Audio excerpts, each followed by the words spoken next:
Hello, everyone. I'm so excited to have you here another episode of RightOffTrack.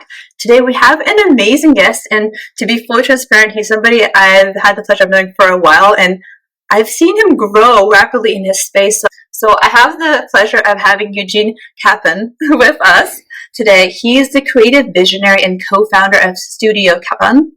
I'm sorry, I'm butchering that. You correct me at any moment. Just Kaplan. Kaplan. Love it. And leading Metaverse creative agency.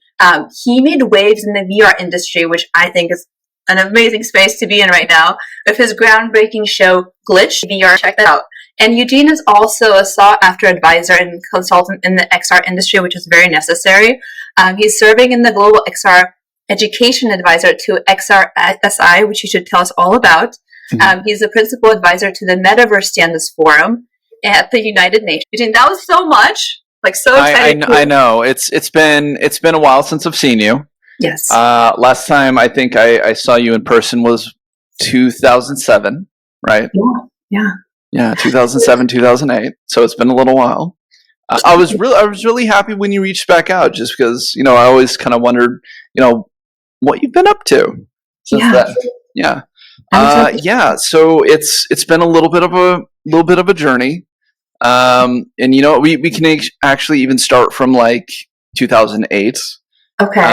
That's when I got out of college with my dual associates in visual communications.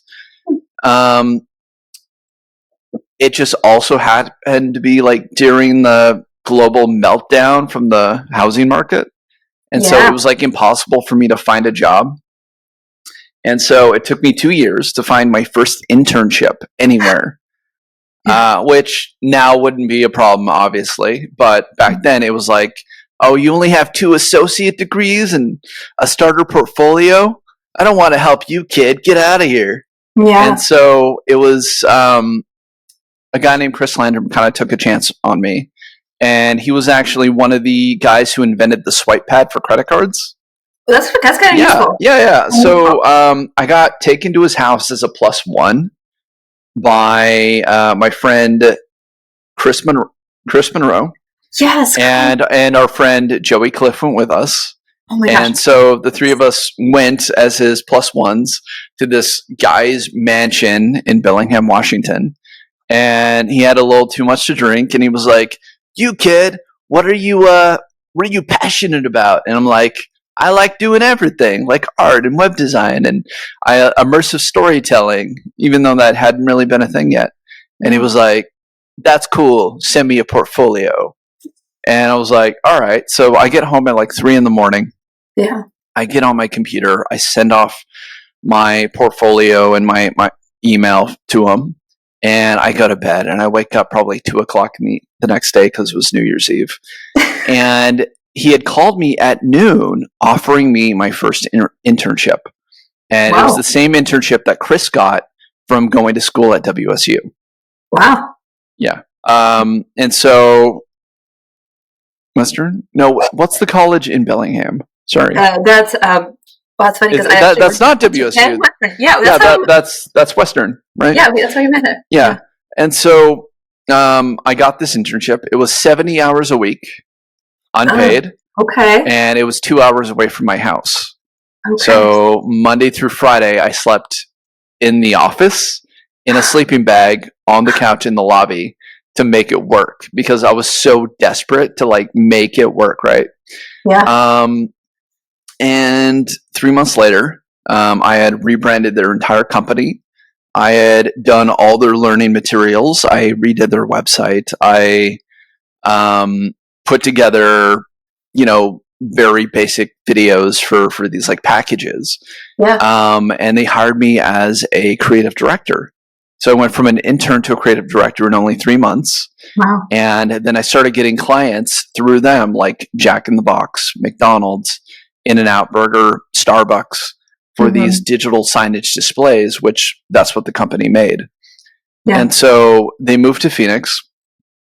And I didn't know what to do after that. So I was like, I really like making content. I just got done working on a movie with our friend Joey Clift. Yes. Who's now a podcast. Joey, you need to come. I'm messaging you again. Joey is is such a cool person. Yeah. He's not only one of the number one voices in like the Native community, like very few know that. I grew up on the Tulalip Indian Reservation, and he's actually very like pro Native. How do we get that into Hollywood? And he's a senior writer for a show called Spirit Rangers on Netflix. Amazing for kids. That's it's a cartoon. Yeah. It's yeah. It is a cartoon for kids that teach like truths about Native kids, and anybody who is from a reservation or a res kid definitely knows there's a huge disconnect between what's reality and what's usually portrayed in the media. And so he just got done working on his first film. Chris and I got to both be in that film as like warehouse thug number 1 and 2. Ooh, that's a great role. Yeah, I know, great role. And then we also worked on like VFX and like motion design and stuff like that on the film. And having that experience of like building something bigger than myself, and then getting on stage when I went to film festivals to talk about that experience was something I found to be like almost like a calling for me. And so I pivoted. I went back to school, got a bachelor's degree in social media innovation or YouTube studies. So basically, if you wanted to be like a YouTuber at a very high professional level, this is the degree you would get. And I left so I got done. I graduated, and I took a job at a company called Press Play as a creative director, because that was my role there. And from there, somebody showed me a very early prototype of virtual reality. And it was in Seattle. It was raining. We just got done with an After Effects meetup at the Adobe campus. And I just remember taking this helmet off, seeing this like, it wasn't even like a full VR set. It was one of those like makeshift cardboards with the phone shoved into it. And I'm like looking around, and somebody had made a Disney's Iron Giant experience. And most of the textures were missing. Animals weren't animated. So they were just like moving in a straight line. Like, it was such a raw experience. But I took it off and I was like, this is where it's all going. I had just spent the last how many years working on animation and storytelling and trying to figure out what is the next breath of innovation and immersive storytelling that I really wanted. And I think this is it. So I quit my job as a creative director, and I pursued it full time. And that was 2014, 2015. And by 2016, because I had been working with like big YouTubers at the consulting agency, I had one of those blue check marks on Twitter that you couldn't buy. Oh. Yeah, it was the real check mark. And so I started following it. Yeah.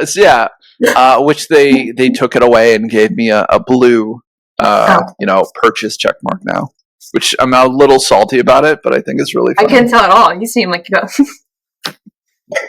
I earned it, Elon. I earned it, and you took it away from me. But I started following everybody in the VR industry, which was only like 200 people at the time. That's how early this was. And I just happened to be following this guy who was hired at a company called Altspace, but before Microsoft actually bought the company.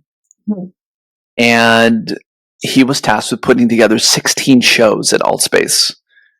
And I started following him out of the blue, and he saw that blue check mark, and he saw some of the personalities that were following me, and I was following them, and clearly we had like real relationships. And he went, "Hey, can I take a meeting with you?" And I was like, "Sure." He goes, "I want to do it in Altspace." And I did it. I put on this like VR headset. I had just started my first VR company. It was called Inceverse, which only lasted like a year, and because we ran out of money and we didn't have any investors. So I take this meeting, and he goes, "I would love to give you a slot for your own show, and you can do whatever you want with it. Wow. I think you're a great personality, You're very knowledgeable. You're one of the only people in this industry I've actually found that also has that creator sense. Yeah. And I went, great.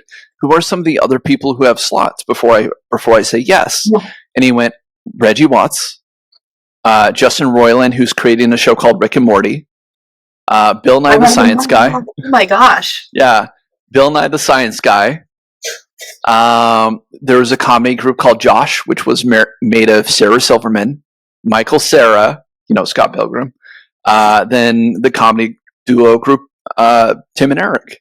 And I went, yes. like instantly rescinded maybe it's a yes. So I grabbed my buddy Topher Welsh, who was a radio personality at one point, and he had been doing the After Effects stuff. He ran the After Effects meetup where I first discovered VR at like a very early stage.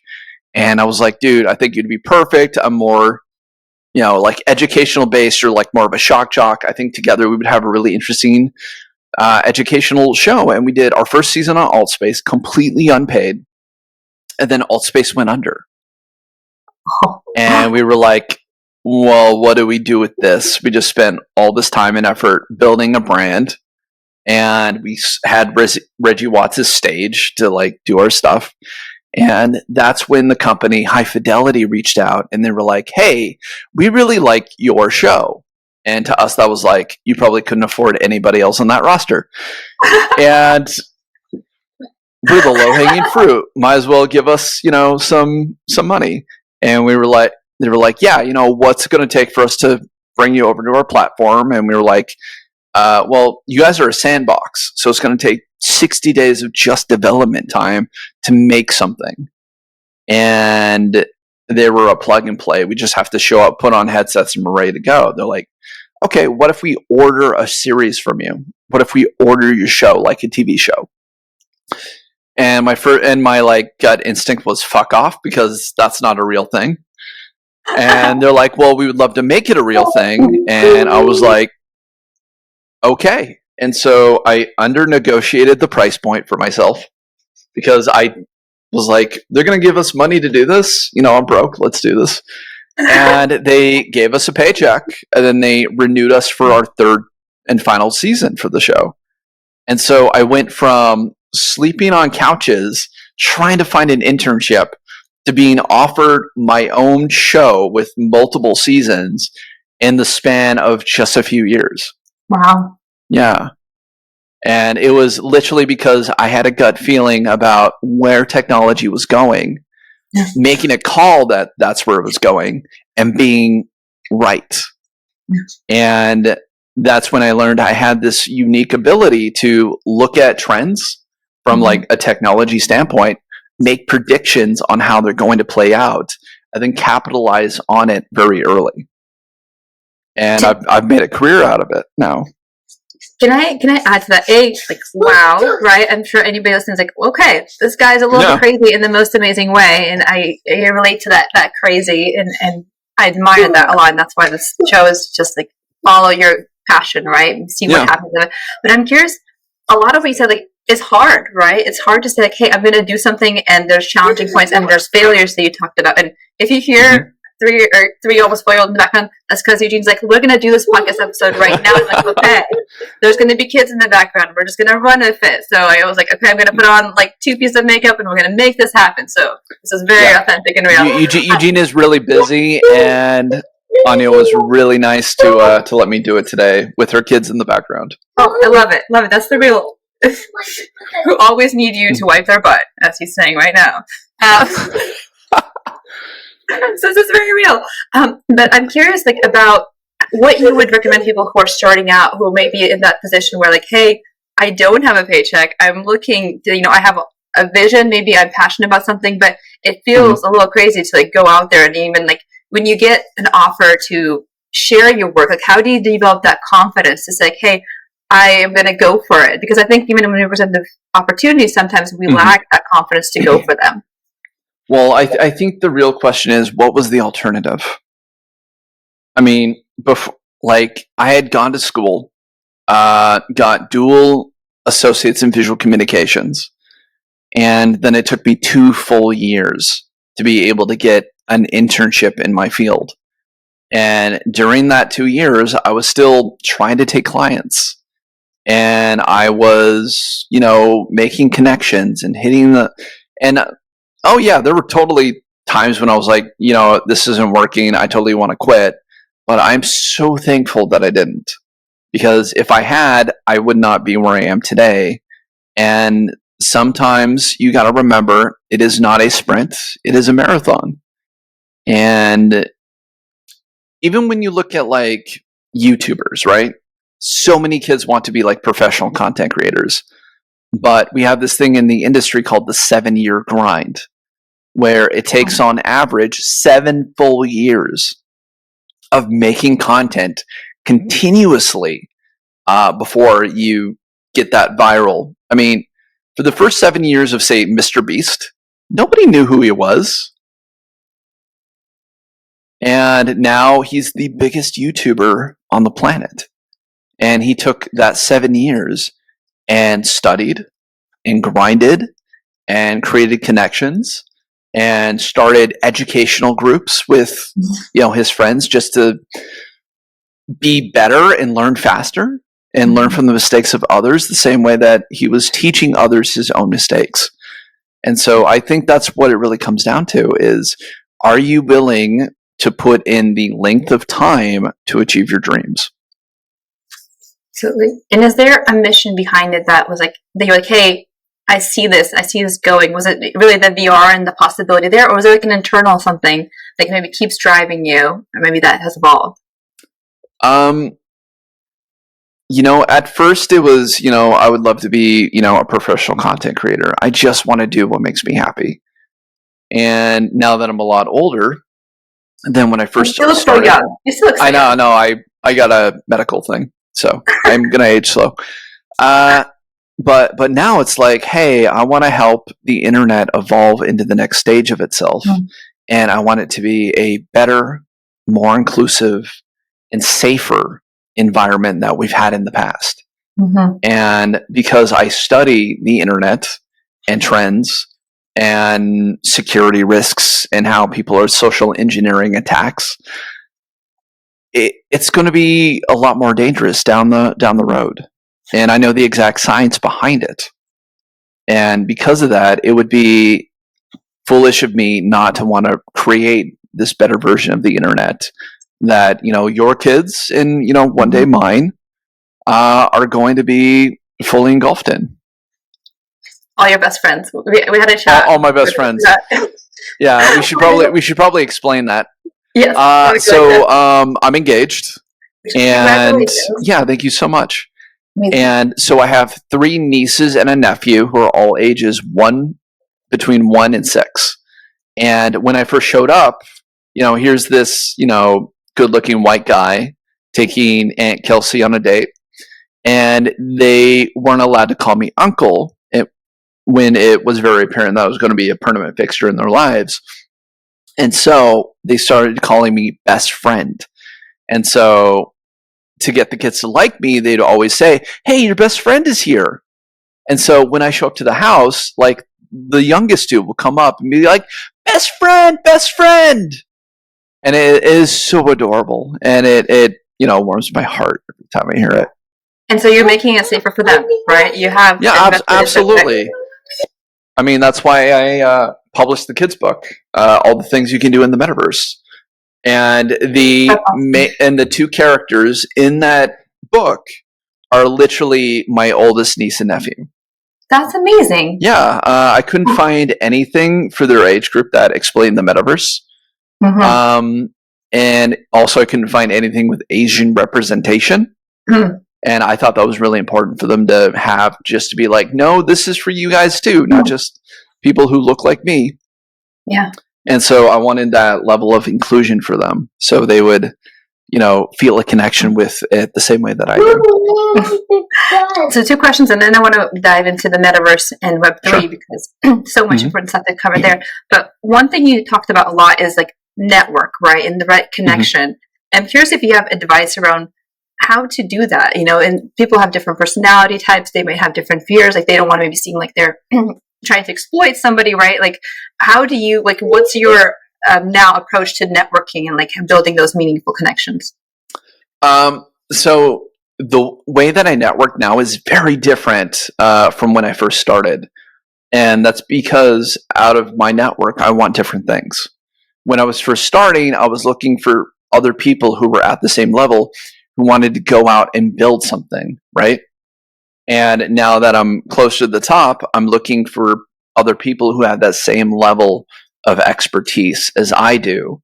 So I don't feel like I'm the smartest person in the room all the time, right? And so if you're just starting out, I would tell you to find other people just like you who are at the same, place in their journey. And then you guys all come up together. You build those supports together. You build that bridge. You raise that ladder. And now it's like, hey, are you also going on tour? We should meet up for drinks. We're back. Oh, you should do one of those like intermission, like da da da da da da da da da. We're back. 20 hours later. I'll work on that really fun intermission at the moment. But let's dive in then into Web3 and the metaverse. And you talked about there's a lot of things happening, right? There's a lot of risks, and you're researching that. Can you talk a little more like, why is that the future? And what are some of your concerns, and what should we know? Like, what should everybody know, and how should they stay informed? Yeah. So I think it's really important to kind of dive into what Web3 and the metaverse actually are. So Web3, well, a lot of people refer to it as just, NFTs and cryptocurrency and transferable asset tokens. Web3 actually stands for third generation web technologies. And right now, you and I are in the second generation of the internet. The first generation ran from about 1993 to about 2005. And the thing that went from Web 1 to Web 2 is we had mass adoption of this thing called social media. And so you and I, even now, are continuously creating content for these platforms, right? Whether it's Twitter or Facebook or YouTube or, LinkedIn, right? Whereas before, it was you go to a website, you read it, you might be able to leave a comment, and that's it, right? We did have things like GeoCities, and at one point, like 76% of all the internet was email, actually, at one point, which is kind of interesting. I think that was closer to the pre-modern internet than actually like Web 1. But now we are headed towards this thing called Web 3, or the third generation of the internet, whereas the first era was the information age. We're now in the social media age, and what we're going towards is called the immersive age. And there is a little bit of a self-fulfilling prophecy, I've noticed, where we think it's going to be here, so we need to invest a bunch of people and get people on board with X, Y, and Z, right? And that's why we're building things like NFT projects, and we're including things like artificial intelligence, and we are building virtual worlds. And so what we're currently building towards is you have the internet, and then within it, you have the immersive internet, which is all of XR. That's augmented reality, that's mixed reality, that's virtual reality. And then inside of that, you have what is called the metaverse, which is a bunch of interconnected virtual worlds that are continuously persistent and interoperable. So you'll be able to go from one virtual world to another with the same level of ease that you would, say, be on a web page, hit a link, go to another web page. But right now you can't really do that unless you're within the same virtual platform, right? Right. So you can be inside of Roblox, go to as many Roblox worlds, but you can't get to like the Fortnite world.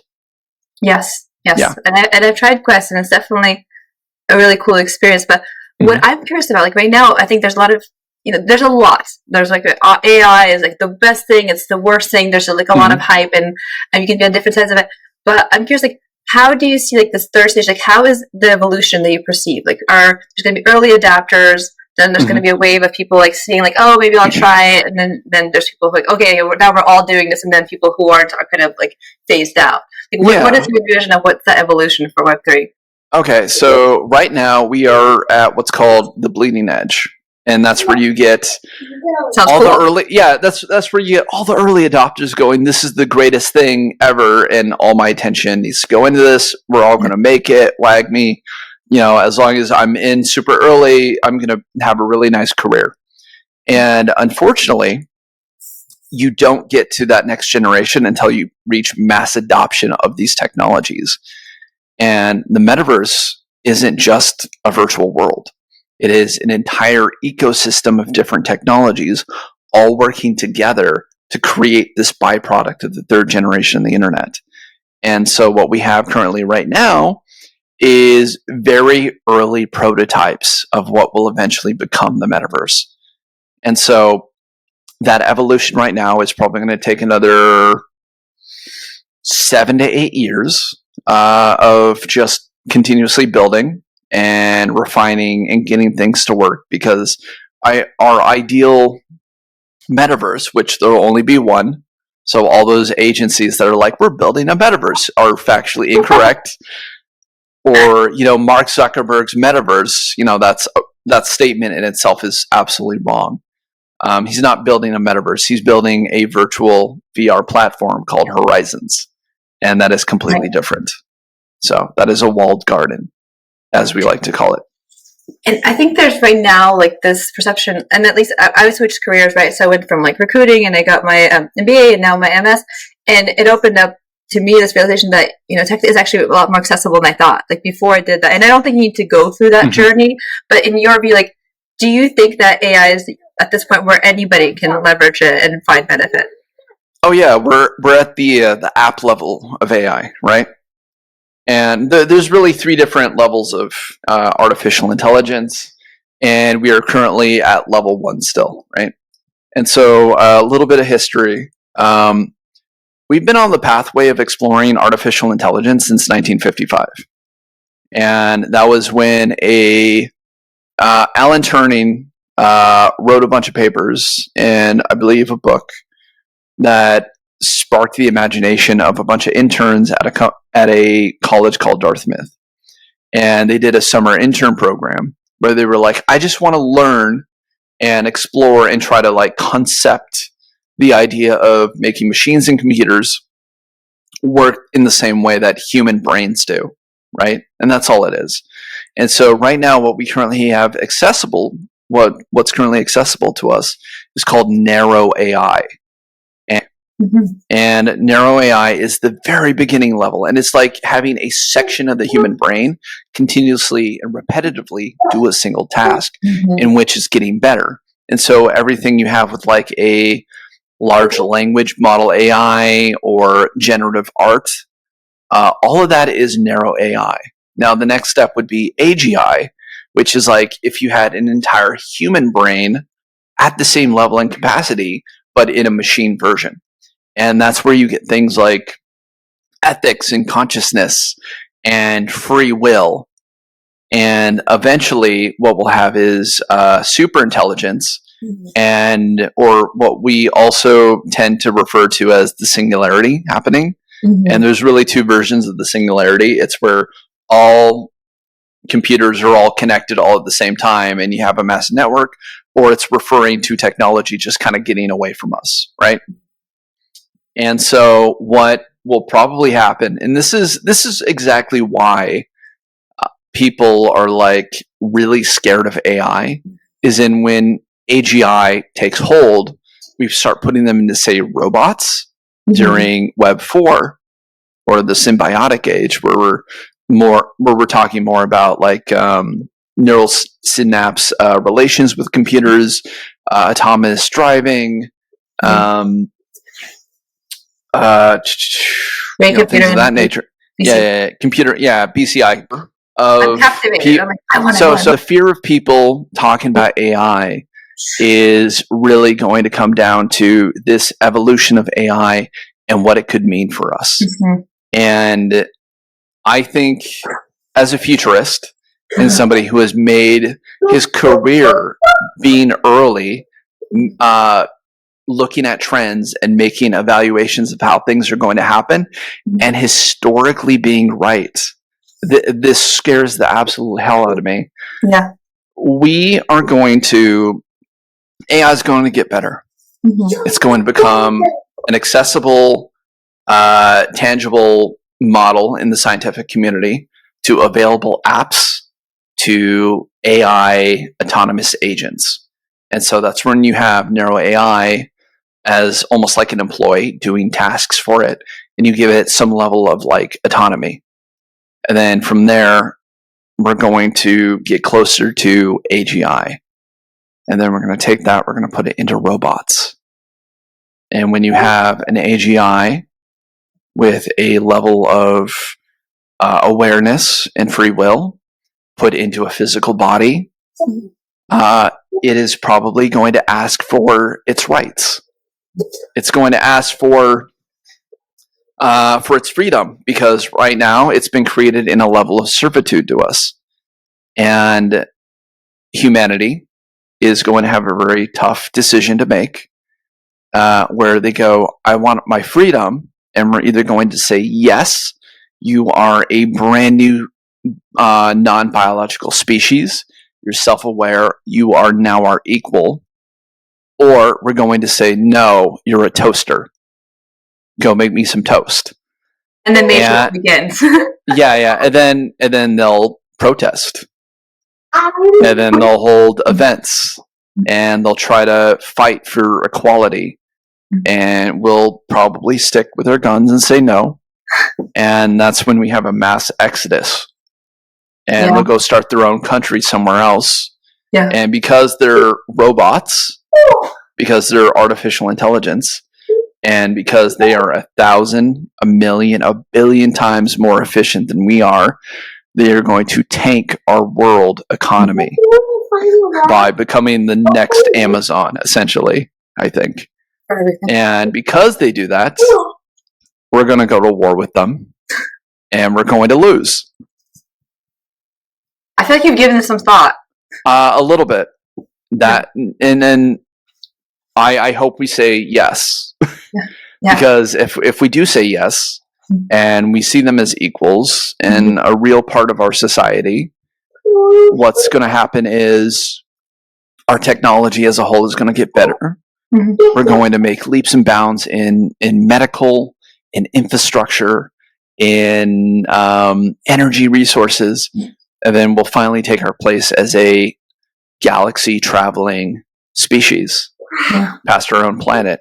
And that is the height of, every scientist, right? And the hope for humanity. And can I add to that? I read somewhere, and I like this kind of interesting idea, is that AI is a trainable system, right? It takes a lot of information that it processes to learn and become better at the task at hand. And one person observed that, well, at least to me, it's somewhat common fears, and hearing you, I'm kind of curious what you think, is that consciousness in a human, although we can talk about the neural pathways, right, and we still don't really understand it. So we can, what it means, like, you can't code a thought that a human has, right? Like you can't, and so they were saying that because we as humans can't actually codify our thoughts, that the idea that we can create an AI that perfectly emulates human thought is kind of far-fetched. What would you say? But so that's where the concept of uploads becomes really interesting. Because what happens when you can do a BCI neural scan and duplicate the entire human brain, synapse by synapse, and put it into a computer to have an absolute digital copy of a real person? I mean, it's not biological. It's sitting on a server somewhere, but it's going to have all your same biases, all your same thought processes. It's going to, for a lack of a better judgment, it's going to be a virtual, true digital twin of you. And if it is not consciousness by being an exact digital copy, then we're not conscious ourselves. And that will be interesting. The spiritual side of me is very curious. Like, can you, like, is it just genetics or something beyond? And that will be interesting to see. Yeah. Right. But to your point, I hope people are thinking maybe they're scared, maybe they're excited, maybe they're all of that like me. But that really puts the importance of what you're doing as a principal advisor in this space.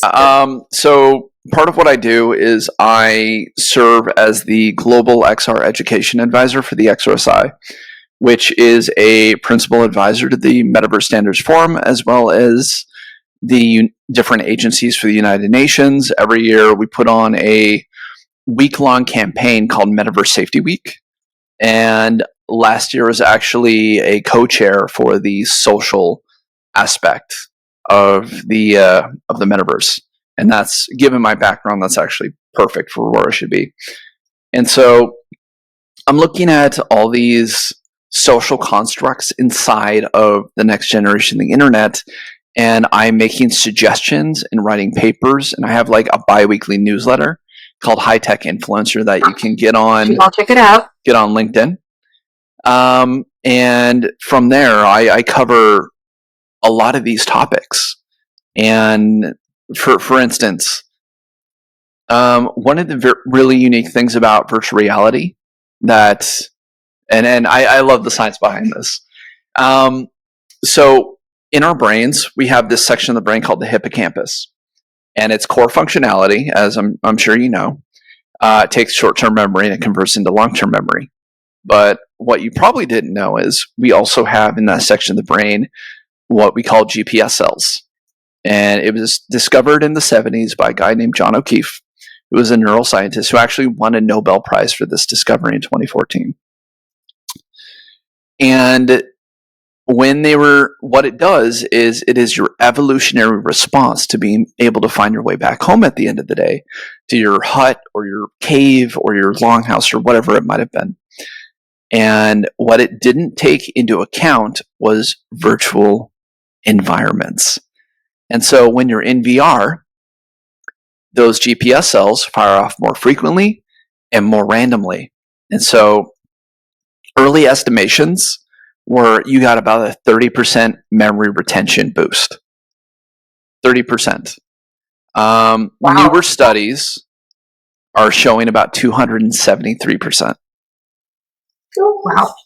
Yeah. So if you want to learn a new language or pick up a skill or, build something, do it in VR because you'll obviously learn faster from it, right? Absolutely. And there's all these technology now bridging people who have information and want to teach with the world who is able to now access it more globally. And I love this topic and we can talk to you for hours, right? But I want to come back to you just for a moment and we'll wrap up with a couple of questions. But one question I want to ask is you see a problem and you go for it, right? You're hey, this is missing and I'm going to explore. What advice would you give people who are just starting or thinking about doing the thing? Now that you've learned this and you built this, what can somebody who's maybe just thinking about doing something in their gut, what would you tell those people? I would say, be conditionally curious. Just go down those rabbit holes, stay up late, read and watch videos and listen to experts and form your own opinions. And when you form your own opinions, go test those opinions to make sure that your opinions are correct. And if they're not, change them. It's no one is telling you once you've made up your mind that you have to stay made up. It's okay to change it based on new information that's available. That's what part of science is for. That's what part of social sciences is for. I continuously have to update my information all the time because this industry moves so fast that it's almost like a second job just reading papers to, continuously trying to be that authority on the subject matter. And, I know my peers are doing the same. That's awesome, and I'm grateful that we have people like you learning and sharing the wisdom. So, of course, follow all of Eugene's resources, his LinkedIn page, and you're also. Do you want to share what you're working on? Like we talked about it a little bit. Okay. Yeah. So, Chopra Walsh and myself are currently working on a. I would actually call it a competitor to Futurepedia, Cool. but it's basically it's called timetrimmer.com, and essentially it is a cataloged library of AI tools that are meant to help you be more efficient with your time. I love that. So it's going to be the YouTube of AI, right? Where you go and you like when you think about something you want to solve, and you're like, I'm going to go to Time Trimmer and figure out. Yeah. I mean, it's more like a dictionary or an index of different products that people are doing, and we hope to every week add more as they come out. And I know there's 2,000 at least different verify and usable AI products right now. And I love using AI products, and I have a feeling you do too. I'm dorking out about it. So I'm going to be following this for sure and learning about it. And is there anything else we didn't cover? Any last minute things you want to share about off-trackers? I was getting into the downside of the GPS cells. Yes. Yeah. So there was a case where a woman said she was sexually assaulted in VR, and it was just, when you have a virtual environment, you need safety guides such as bubbling, the ability to mute, that sort of thing. Yeah. And I believe she didn't have a lot of that stuff turned on in the environment that she was in, or else it would have, helped her. But because the way that memory retention happens in virtual reality, there is a chance that feeling like you're sexually assaulted in virtual reality, you're going to remember it higher than if you are in real life. And she got made fun of relentlessly for it. I'm like, why didn't you just take it off? Sometimes you don't. Sometimes, you're too stunned to remember that, the environment that you're in is virtual. Things like that happen all the time. That's just human nature. And it's really sad that, she was attacked the way she was for it. And somebody like me who knows the science behind it and sees the numbers and reads the studies, and, I have to be the one, unfortunately, to be like, no, she needs to be taken absolutely serious for it. And this, while it's terrible, it really needs to be used as a learning example to educate others so we can avoid the same sort of situation later on in life. So just more people are using this, right? And I applaud people sharing, their experiences, because you could easily have been just like not saying anything, right? And then that's great. 100%. Love that. Eugene, well, this was really awesome. Again, it's so cool. I learned a lot, and it's cool to see that you're doing. And it's just, to me, really inspiring to see somebody take what they're passionate about, keep trying, because I know we talked a little bit about the challenges along the way. You're welcome to touch it or not, but like it's been hard, and you learned, and you kept going, and you're doing something really cool with it. And I think it's inspiring, like, to show the others, like, you can forge your own path, and it's not going to be easy, but you keep learning, you keep having that curious nature, you keep networking and building those allies and people that are in your space, and like something really cool can happen out of it. So appreciate that. Yeah, just be curious about the world, follow your passions, and it's a long run. It's not a sprint. It's a marathon. And be authentic. Like, Eugene's super authentic. Like, he's an open book, and we talked about it. And like, if you are in touch, like, he can share all his challenges and winnings and learnings. And Eugene, I just have 3 last questions before I let you go to wrap up our wonderful episode. Are you ready? Just quick fire. Let's do it. Okay. Like, first thing that comes to mind. Okay. So, what motivates me the most is my friends and family. Success to me is, I have no idea, because I don't feel like I've ever hit it. That's Jenny. I love it. Okay, last one. Going off track is fun. Okay. That is it. Eugene, Yeah, thank you. I mean, Awesome. it's fun. Okay, where should people follow you? Where should they find you? Where should they, So you can find me on Twitter at Cap and Design. Okay. And if you are interested in my video content or the articles, you can find everything at hightechinfluencer.com. High is HIGH, as in like higher forms. Okay. Yeah, I mean, just that or TikTok, which is, just my name, Eugene Kappan. Love it. Okay, we'll find you there. Thank you so much, Eugene. I really valued your time today. I learned a lot, and this has just been so cool. And I hope people get inspired, get in this space, or at the very least, like draw the inspiration to do something that maybe they're scared about because they know like something really cool is going to come out of it. Thank you. So if somebody hasn't given you the nod to go chase that stupid thing or that weird side project, this is your sign to go do it right now. This is your sign. Do that crazy. This is your sign. Yeah, go do it. Love it. Go make that game, write that book, make that video, animate that cartoon. Yeah, share your comment here. Like, I think also making it real is just like sharing it with the world. Like, if you want to share what's your crazy dream, like share it, put it out in the world, and we'll support you. Okay, Eugene, thank you for your time. I appreciate it. Thank you for having me.